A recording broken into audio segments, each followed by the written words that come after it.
listening to my colleague this morning, I can say that I come exactly from that kind of field. So I've done lots of studies on time use and gender issues, more on labor force participation and reconciliation of family and work.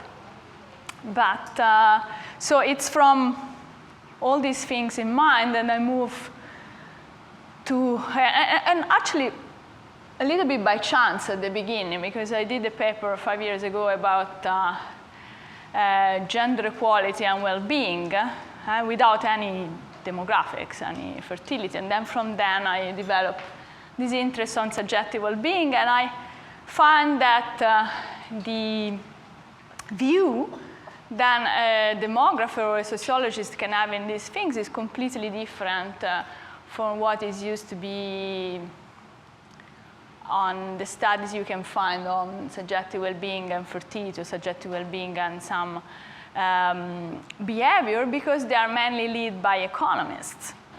And the economists, at least the economists that they're using subjective well-being, usually they don't care very much about gender, or they treat having children like another event in life. But I think that having children is quite special. For instance, first child can be quite different from the second or the third.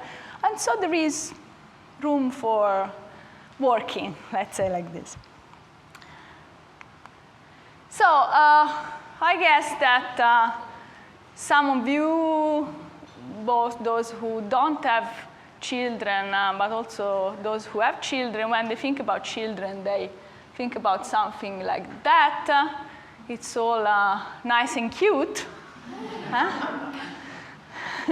So you can think that there is definitely a positive effect of children on your well-being, but there is also the other way around, and all your expectation can be disconfirmed, both from women and for men also. And I guess that both sides are quite important, although I think that most people tend to think more about the first ideas. And this is quite interesting. And I'm trying to start from here, because we will see that there is not really an established result on this relationship. So what I would like to convince you, or at least to try to talk about it, is the fact that when we ask the question if does parenthood bring happiness, well, my and our group, because we are a group of researchers trying to develop this field, is that it depends on your gender and depends especially on whereabouts you live. So there is it's not a natural law. There is not something that is the same everywhere, although some aspects of having children are quite the same everywhere, and for everybody. So we were talking about this paradox, then how to integrate gender equality on low fertility theory. Then I will talk a little bit about data, because this is a very important aspect on the possibility to study this, and partly the difficulties to answer the question is because until recently there were not suitable data. Then the fact that, of course, you can have two relationships. You can study how subjective well-being affects fertility, but also the other way around, although they are quite linked together. So why a paradox? I mean, I think that also this morning you were talking about paradox. Paradox is when sometimes we are not able to explain something, so we call it paradox. Well, in the folk theories and common sense, usually children are taught as a source of happiness, mainly. But both from scholar theories and most of empirical results, you have the entire spectrum of results, and actually, so far, even if there are some studies, and especially by some demographers, that they're trying to integrate the aspects and the view I told you, but there is still a predominance of negative effect on empirical results. So so far, according to data, having children is bad for your subjective well-being. And this for men and women, especially in the short run. Especially in the short run because actually it's quite universal that when you are old, it's quite good if you have some children. But also there you need to distinguish because, for instance, if the children still live with you, the level of depression is higher. So can it really be the case that most of people spend large part of their time and energy doing something that reduces their happiness? Is this a paradox? There is, what there is behind? Natural instinct, social pressure, biased expectation. I mean, you think only about all nice and cute, and then it's more gloomy than what you think. Or there is a problem also of anticipation and adaptation to events. Well, from some theories, Parenthood should put people in social networks, should give to life meaning and purpose, should give a sense of fulfillment. For sure, it's one of the sorts of support in old age, not only economically, but especially psychologically if we talk about developed countries. In the economic rational theories, for sure, having children is one of the fundamental tenets, although it's not easy to specificate how, and there are lots of nice recent papers about that they say that maybe children are an inferior good. From evolutionary theories, humans have evolved a predisposition to nurture, and so this implies that parents may enjoy taking care of children and fostering their intellectual and physical development. And these things are probably true for everybody. Children may gratify basic human needs where Parenthood give emotional rewards. And again, for our other theory, having children is an important life goal and maybe a strong marker of personal success, give self-esteem and satisfaction in this sense. Although it implies also opportunity costs that they are quite evident in literature, emotional distress, financial responsibilities, reduce of leisure time, and we know all about it, and time conflict between activities, reduce quality of couple relationship. I mean, this is very interesting field. So, or even for some psychological theory, because of course there are psychologists that first inquire about subjective well-being and they're trying to define also what it is. Well, there is a school of thinking that is called set point theory that actually started in early 70s that say that each individual will be in a sort of hedonic treadmill. So you go up and down, but you always remain there. And where you are, it depends mainly on your personal endowments, but also on the way you are born with. I mean, your character, your genes, in a sense. So life circumstances can, of course, affect you. You can be happy or unhappy, and life events, especially linked to family life, can give you some shifts, but there are some only shifts. And then in the long run, you will go back where you are. So if it was like this, in a sense, there is no room for policy, there is no room for action, because you are born happy or not according to your nature, and you cannot do very much. Actually, also among psychologists, these are two American psychologists, they're trying to gather empirical evidence that is not like that, and that there are some events that in life they really give you long-term shift on your personal well-being. And children are one of those, or can be one of those. So at macro level, these are some European data actually. There is a positive although not incredibly strong, correlation between happiness and parenthood. But the empirical results are all over the place. Actually, I decided not to report the names because every time you talk about positive or negative result, you should also explain with which variable, which indicators, because these are going to make the difference. In a sense, this state of affairs is particularly frustrating because on other subjects, subjective well-being measures and indicators confirm quite nicely the simple intuition.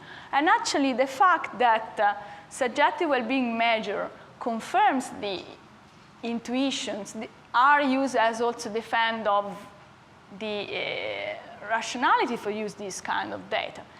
Especially because, and this is true also with the result I will show you, it's not so important which kind of subjective well-being you consider.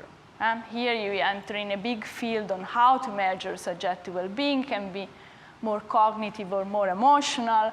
I can give you some example. Happiness is, for instance, this is a question from one survey. Taking all things together, how happy would you say you are?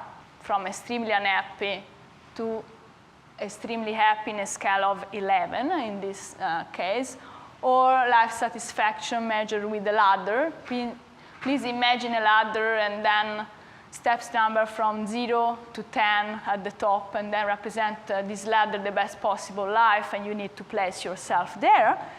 So these are very simple questions that actually they are being proved to be quite stable in the time with individuals. Or there are some batteries of questions that can be then summarized to build some subjective well-being indicators, and in this case you find some batteries of questions of positive affect or negative affect. But no matter how you measure that, for instance, subjective well-being increases with income, even if there is the Esterlin paradox, but at the individual level, it increases with income. With having a job, with having a partner, with having higher social capital, with having religious faith, with having nice personality traits. I mean, if you are very neurotic, you have usually less,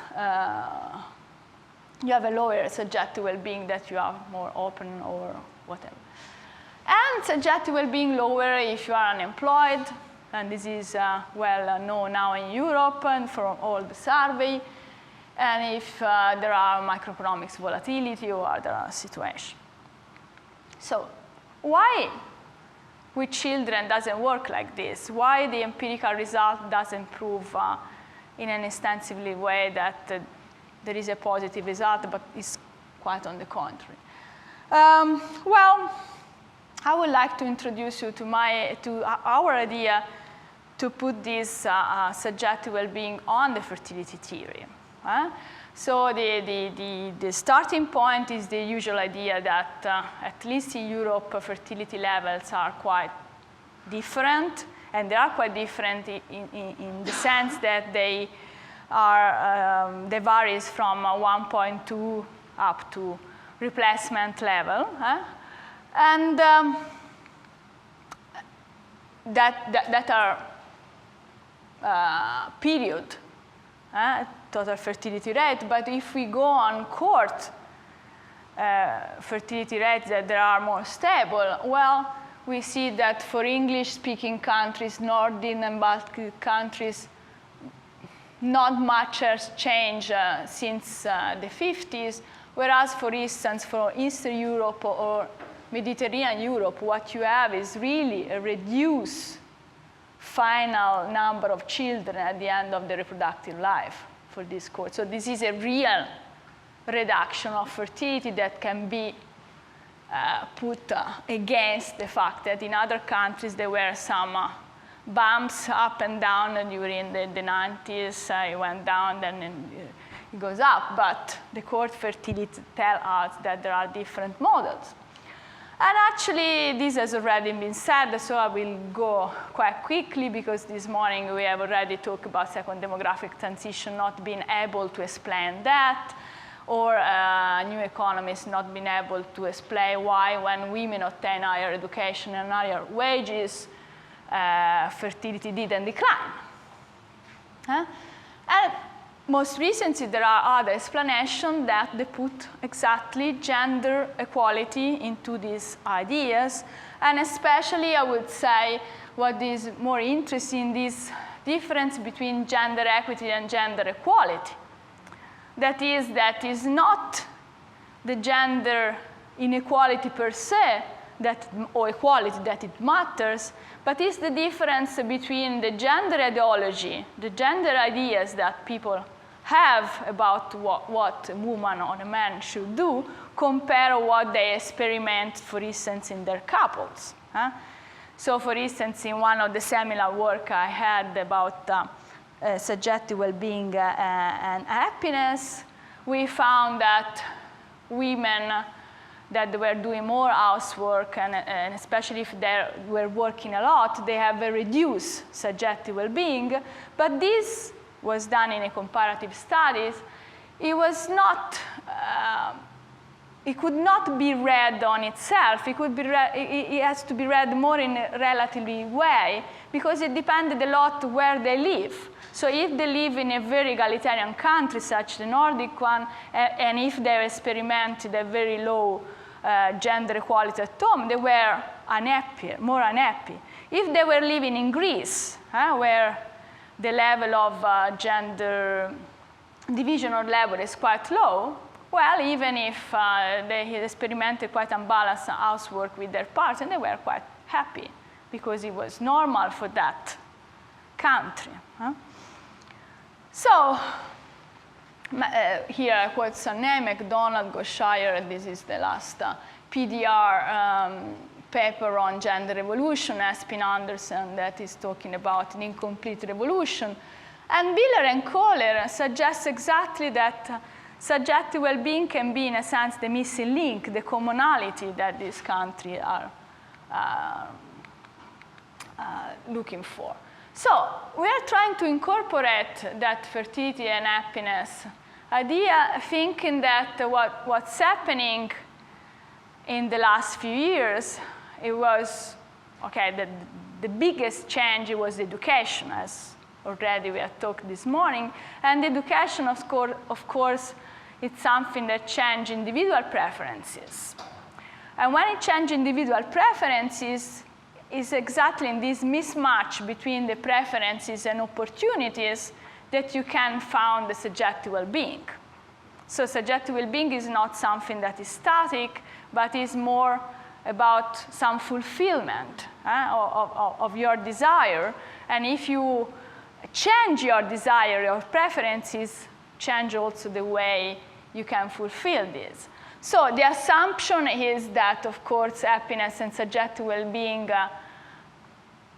correlates positively if your desires are realized. So if you have more opportunities, this is a tenet, in a sense, of subjective well-being. So let's go here.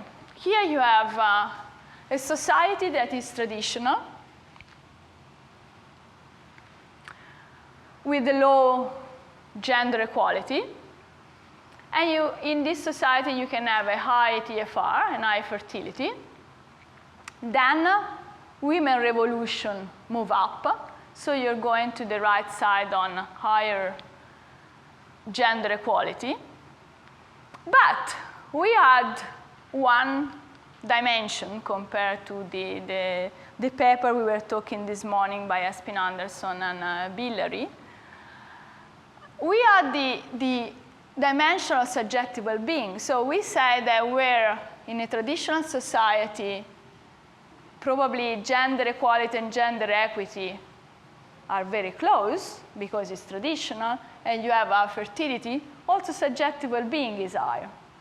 Then fertility goes down. Why? Well, because according also to McDonald theory, women are more educated, would like to work and reconciliate work and children. They are not able to do it sometimes also because there is an inequality outside home, but also within their couple, and the fertility is going down. And when fertility is going down, because of this mismatch between gender equality and gender equity, we think that also subjective well-being is going down.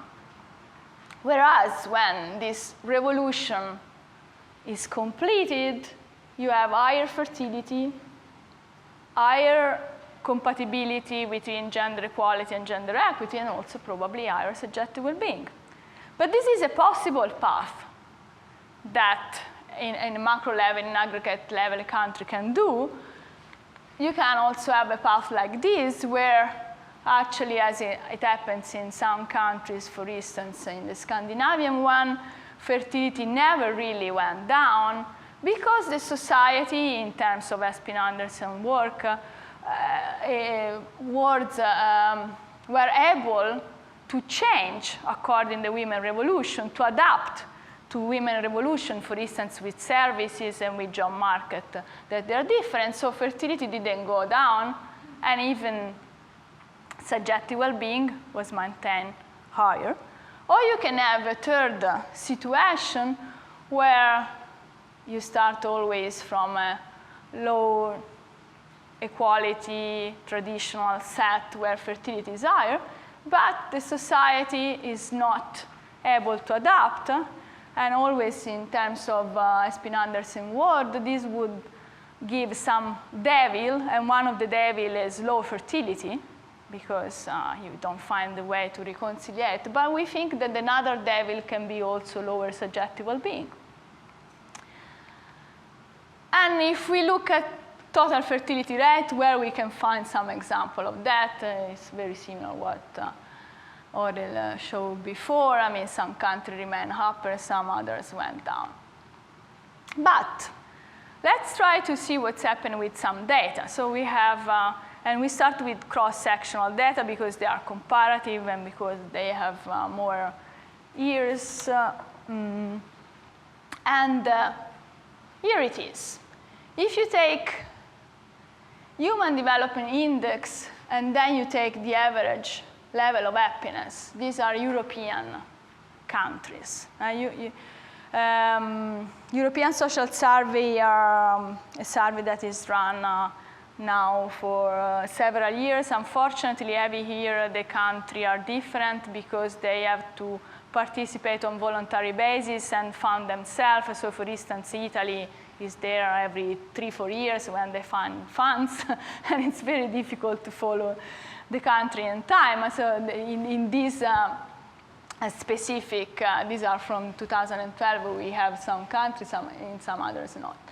So what you notice is that there is a positive gradient on if the Human Development Index is higher with average happiness. But what we notice is also that those countries who are in the right top corner with higher development and also higher happiness are also those with higher fertility. This is a clue. Of course, it's a bivariate analysis, could be also something else, but it's a nice clue. And it's more, it tells something more if we divide it by gender, and within gender, we can divide it by parents and non-parents. And here it is what we have. These are fathers. It's the same graph of before. These are only men, but you have plotted two different levels for fathers and non-fathers.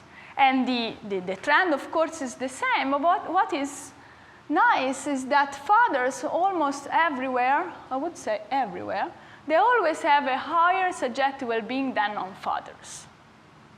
So for men in this country, being a father on average is associated with a higher subjective well-being.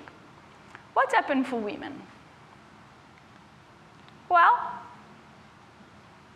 these lines cross. It means that in some countries, those up here, actually mothers are happier than non-mothers. But there are some other countries where mothers are significantly unhappier than non-mothers. And of course, this we would like to prove it how? Well, we should have individual data on preferences, opportunities, behavior across time and across countries. We don't have it. I will show you that I have partial confirmation of this. We can, of course, put this data in a better statistical model, even if they are cross-sectional. This is confirmed with other, I show you with the developing index, but if you put other institutional characteristics like gender gap index or trust index or percent of child care, is always the same model, exactly the same. So the positive slope tells us that higher happiness is what I said, more or less, okay? The thing is that this, for women, this line cross and they are not parallel. So if we do a multivariate, multi-level regression analysis on this, we are even able to put not only parent and non-parent, but also the number of children, okay? And to see what's happening with some country macro variables. And these are the results. For instance, with human development index in this model, we have that for women, the number of children give always a negative effect on their subjective well-being, and especially the interaction between number of children and human development index, so the macro variables, is significant and positive. Whereas the effect in itself of this, let's say, institutional characteristics is positive on the subjective well-being. So this is a sort of statistical way to show that the lines are not parallel, that they cross. And this is exactly the same if we take global gender gap. You always have that the institutional characteristic, if it's positive, gives a positive effect on subjective well-being, but when you interact with number of children, it's still significant and positive, and the number of children negative. For men, as you can see, it's different. There is no significant number of children, and also the institutional characteristic plays less a role. Yeah?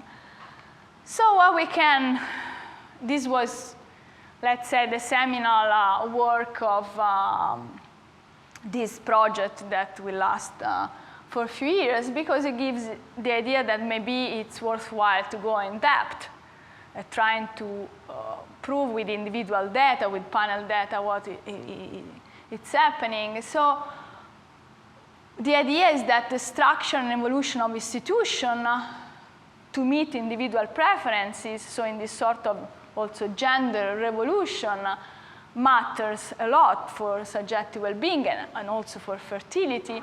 And of course, in a dynamic perspective, the question why some institutions are able to adapt, why in some countries this happens and in some other not. And also the idea that when we consider that, and especially we talk about fertility, we should always consider these institutional characteristics, because they can be very important also for individuals, for the way individuals can, for instance, reconciliate. These results are quite consistent with other cross-sectional results. Here, just reported very quickly. The association between fertility and subjective well-being changes from negative to positive at GDP level around $20,000, so it's not fixed. Children as positively correlated with happiness for wealthy people age over 30. This is a quite constant result that is always better for subjective well-being to have children later. There is for sure some self-selection. We can observe a higher effect on anticipation before having the child on subjective well-being. And when do have the child individuals who start with a higher baseline, then they have a negative effect. And there is for sure a negative cell selection into parenthood in developing countries and more positive in developed countries. But here, I mean, the data on developing countries on subjective well-being, they are not very good. There is something in Gallup data or World Value Survey that we can use. So, which kind of better data, long panel data, do they exist? Well, we have British Household Panel Survey that is from 1991, and we can use only 12 waves because it's that one where subjective well-being is recorded. The best source, in fact, is studied in all possible directions is GSOEP, the German data, that we can use 29 waves. Of course, from a demographic point of view, Germany is quite interesting because it's a rich country, it's a sort of locomotive of Europe, but with a very, very low fertility. And with the gender imbalance, gender inequality is quite high, also within the couple and outside. Then there is the Australian data, 12 waves, Swiss household panel data, quite a number of waves, PSID, difficult to use, but from 2009 they recorded also subjective well-being. Russian longitudinal monitor survey from 1994, they have some question about subjective well-being. Ethiopian rural household survey, I'm using these, the results are completely different, but they are online on that. I mean, for women, for instance, they are very negative on subjective well-being, and for men, especially old men, they are very happy more children they have. That is quite compatible with all the children of value of children, for instance, for developing countries. Chinese rural survey, I couldn't use it because it's in Chinese, but for the future. Korean labor income panel study clips from 98. Japanese is in Japanese, but Jim Brymon is working with us a little bit. Why I put this in another page? Well, because the first result for this country is quite different from what we found for Australian, BHPS, Swiss, Russian, and German. So it seems that there can be a different model. And for sure, it's worthwhile to go in depth in the Asian model to see if low fertility can be linked to subjective well-being in a different way. We said two relationships. Well, yes, do happy people have more children, or having children make us happier? But this I draw it, so it's not very nice because it's mine. But I mean, I wrote in Italian. Sorry, this is the jet lag. Anyway, first child, second child, third child. So you have a certain level of subjective well-being before the first child, but, and this event gives you an effect on your subjective well-being, but your subjective well-being that you experimented after the first child is also something that you measure before the second child.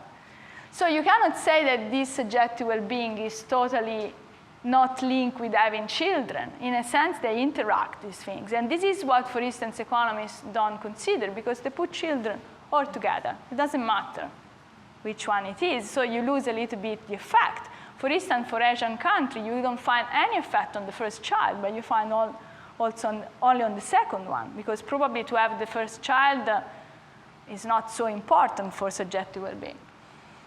So if it's, let's say, like this, that emotions are a certain trends before a child, and after a child you have much stronger emotions, what is the effect on the next child? Well, for instance, these are Australian data, after having the first child, the intention to have the second dropped very quickly.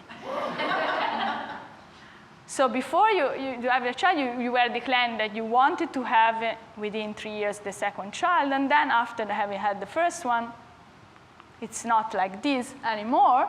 And it's not like this with some difference between men and women. Men are very scared the first year. They have a sort of shock. Their subjective well-being go down on average, and they suffer a lot for couple satisfaction that goes down, but men gives more importance to that, whereas women are quite, they resist the first year, but then they collapse the year after. And why is the second year that they collapse? Because they go back to work, or they don't go back to work. And so the subjective well-being is different. I just show you very quickly because I want to arrive to the second paper I want to show you. And there are other people that they say that everything can be written again in our genes, or for instance, our personality trait. So we did a paper also on this. And actually, yes, personality trait matters for having one child or another child, but also subjective well-being is quite important. These are German data, and is more positive and significant for having the second child. And the second child is the tricky child for lower fertility, because, for instance, in Germany, it's true that there is also quite a high proportion of childless couple, but low fertility is driven by the fact that lots of couples stopped after the first one. And this is true for almost all the low fertility countries. So it's quite important to understand what's happening after the first child. In fact, we are doing another paper now on that. And for the time being, the provisional title is Never Again. It's what's happening after the first child. And we find something that we are still struggling to understand and to show properly. But for instance, that women who have a higher income and a better job, they are more dissatisfied after having the first child, so they tend to have less the second one. So, and this is the effect, predictive probabilities of having the first and the second child by subjective well-being levels. Well, higher is your subjective well-being, higher the probability to have the second child, both for men and women. And this is independent, controlling for all the personality traits. So this is an answer to those who say that it's personality trait driven. We said, okay, yes, personality can matter, but they don't, it's not only a matter of personality. This is the title of the paper, because there is another part that is still there. And for instance, we can think about on how much can increase the probability of having a second child if you increase of 1 point, 2 point the subjective well-being of women and men. That this we increase a lot. So it's not just a matter of personality, and we find this positive and statistical effect of subjective well-being on the second child. And from a parity perspective, this is quite important. Of course, then another matter is which policies can affect subjective well-being, and this is, and therefore fertility. We also replicate this in a comparative way. We couldn't use personality traits because we don't have it for all these countries, but this is Great Britain, Germany, Australia, Switzerland, PSID, Russia, all the data I showed you before. And this is quite nice because this is the probability to having a child in general, but if I look at the second children, we find a quite similar trend. And incredibly, also quite similar trend for men and women. So in a sense, what we can conclude is that subjective well-being increases the likelihood of childbearing across society, at least across this developed country we could analyze. And it seems a universal fact in low fertility society, or maybe we think that maybe we can think about that. Definitely, we cannot think about that on the other way around. So now we have taken subjective well-being on fertility. When we go the other way around, the fertility and subjective well-being, we need to look at trajectories during the life. And there, the trajectories, they are not the same country by country. Actually, they are quite different. So we cannot find this similarity. In fact, these are taken from a demography paper of Miskra and Margolis, and men and women. This is the anticipation effect. Then the child is born, and then subjective well-being goes down. This is BHPS, quite similar. Usually women stay worse than men.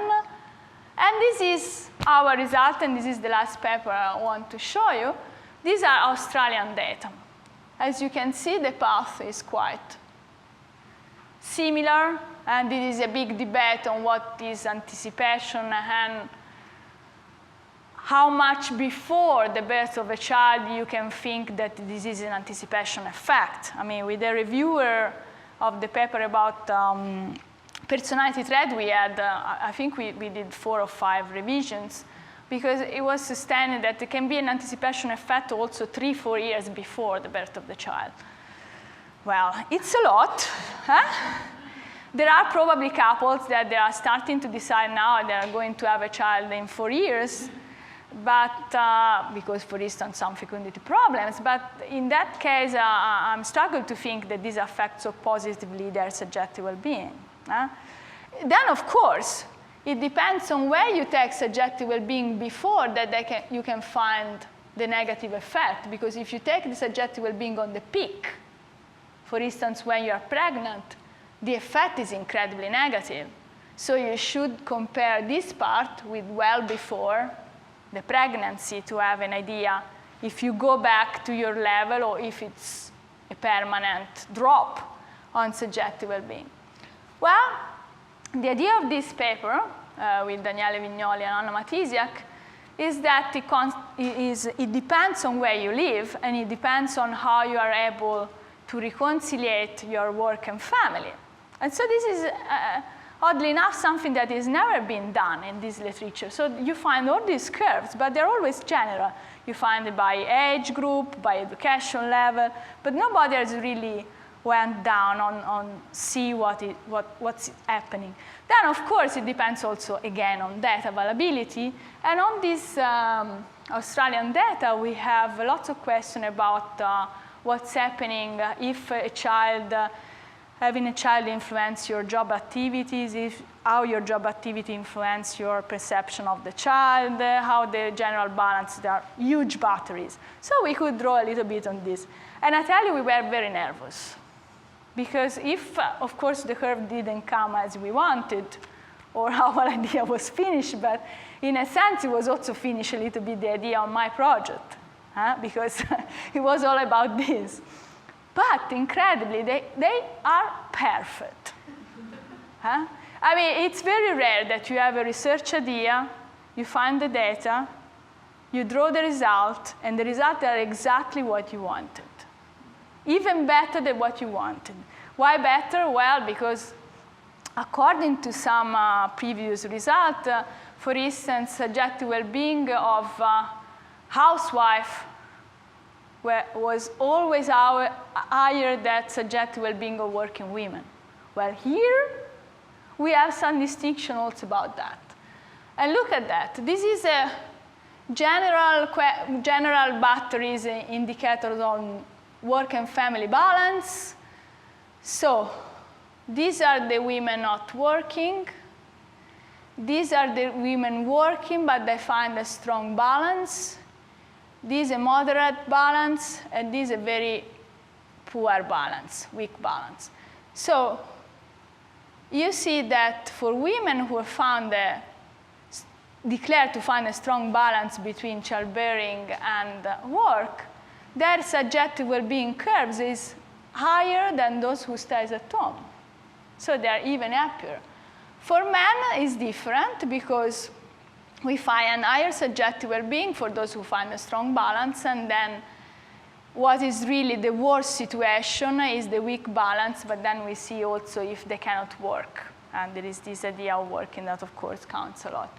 And it's the same if we look at work-to-family conflict or if we look at family-to-work conflict. So it's the idea of having problem reconciliated that really gives lower subjective well-being. So this paper has not been published yet. It's just been sent. That is, of course, quite different. So the effect of parenthood on parent subjective well-being in Australia depends on the number of children and age of the youngest, exactly like in the other paper. And when the child is very young, the effect is particularly negative for mothers, probably because it's the more intense care period. The degree of compatibility between paid work and family life moderate the impact, and there are weak differences on work-to-family balance or family-to-work balance. And mothers who work outside at home and experience a meaningful work-family conflict are usually less satisfied with life than mothers who work solely at home, but non-working mothers are slightly less satisfied than women who enjoy strong family balance. And non-working fathers tend to be always unhappy, as those who work for pay but experience strong tension between work and family life. Letizia, can I ask you a really quick question? Yes? How do you deal with the unintended, or is that not a problem in Europe or Australia, or is there's no data that No. thinks everybody's intended? No, we don't have this. We don't have this, and in a sense, this should be a little bit controlled by age. This probably is one of the reasons why if you have, for instance, you have a very negative effect on the life satisfaction or happiness, whatever you take, if you have a child before 25 in all these data sets. So probably this take into consideration what you said, if it's really too early, but then no, we cannot do that.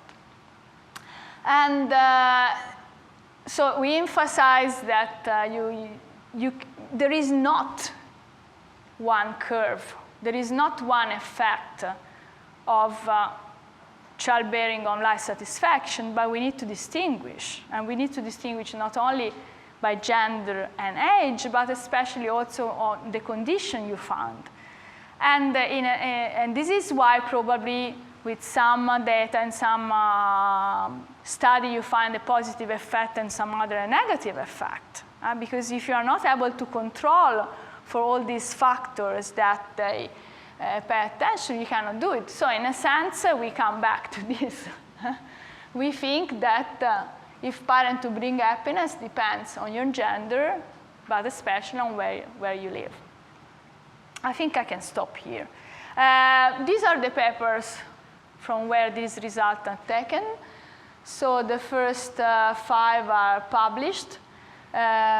This one, a European Sociological Review, and the first one, again, a European Sociological Review, are a little bit the seminal paper.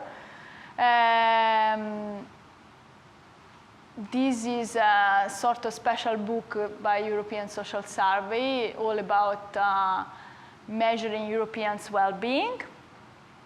This is what's in your couple type, gender ideology, household sharing, and babies. That shows a little bit what we said. We are taking for granted this morning that if there is this discrepancies between gender ideology and gender equality you experiment, you have a negative effect on fertility. The other way around, if you are gender egalitarian, but also the couple is gender egalitarian ideology, and the reality corresponds, you have a positive effect. And then the other one are all about subjective well-being, and the last 3 are still on the, not on the drawer, but almost. So we'll see how they will go. And this is the project. If you have some curiosity, we have a website about that.